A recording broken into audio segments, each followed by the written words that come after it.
Today, let us talk about touch and go. Touch the runway and then fly away. First off, why do we do touch and go?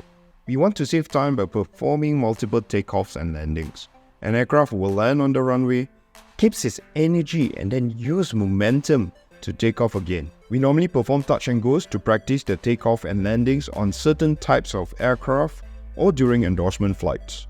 During final approach, your pitch should be around 5 degrees and 40 to 50% N1 if you're landing in config 3, and 2.5 degrees pitch with a slightly higher power setting if you're landing in config 4. Landing configuration is normally at config 4 and takeoff configuration at config 2. During this time, your instructor will remind you that no brakes and no reverses should be selected and used. You will, however, need to arm the ground spoilers. Once the LGCIU detects the gear struts are compressed, the spoilers will come up to assist the touchdown and derotation. Once the plane touches down, the trainee will keep looking outside because he or she is the pilot flying. This is also necessary to maintain center line. Once you touch down, the instructor will call no brakes and no reverses. Once the nose wheel touches down, the instructor will then disarm the ground spoilers. He will make sure that he does not extend them and then will call stand up. And no, the trainee should not stand up. What stand up means is for the trainee to move the thrust levers about 5 centimeters to prevent the engine from spooling down to ground idle. If the instructor accidentally extends the ground spoilers, what happens?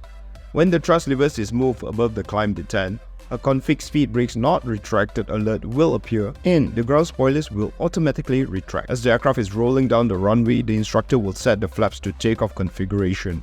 The instructor may also reset the rudder trim. He also will notice that the pitch trim moved towards the green band and place one hand behind the thrust levers. He does this so that he can make sure that the thrust levers has been moved up about 5 centimeters or 2 inches. When the instructor makes sure that 3 things, which is the pitch trim, rudder trim and flap setting, is in order, he will call go. Immediately, the trainee will set the thrust to full power, toga thrust, and removes his hand from the thrust levers, and no FMA callouts are expected during this maneuver. The instructor continues to maintain his hand behind the thrust levers, check the engine parameters, and announce thrust set. At V approach speed or VAP, the instructor will call out rotate. There is no VR indication on the PFD. The trainee then pitch up to 15 degrees and follows the SRS FD bars.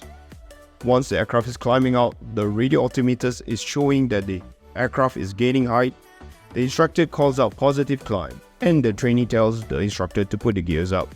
Once the gear is up, the power is set to climb thrust. At 1500 feet AEL, flaps 1 is set at S speed. Turn to the downwind leg. Activate approach phase.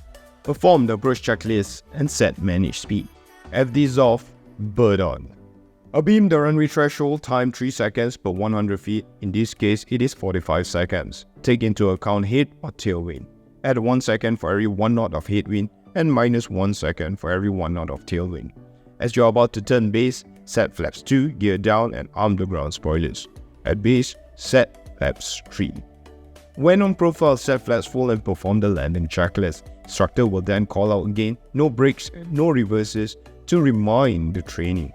Aircraft should be stabilized with flaps full and at target speed at 500 feet AAL. What are some of the threats that we can discuss? First, the V1 decision speed does not apply for touch and goes, and so the pilots have to be go-minded. The decision to discontinue the touch and go after setting toga thrust must only be done if the instructor is sure that the aircraft cannot safely fly. If the instructor wants to stop the aircraft, he will call out, "Stop, I have control," and will take over from there. He will then use maximum manual braking and reverse. There is no auto brake activation and no ground spoilers. If the trainee accidentally select reverse thrust, then they have no choice but to perform a full stop landing. If there are any failures, then perform the EGAP actions or refer to any relevant OEBs. Consult the MEL2 to see if touch and go drills can be continued. Every touch and go flight is considered as one flight.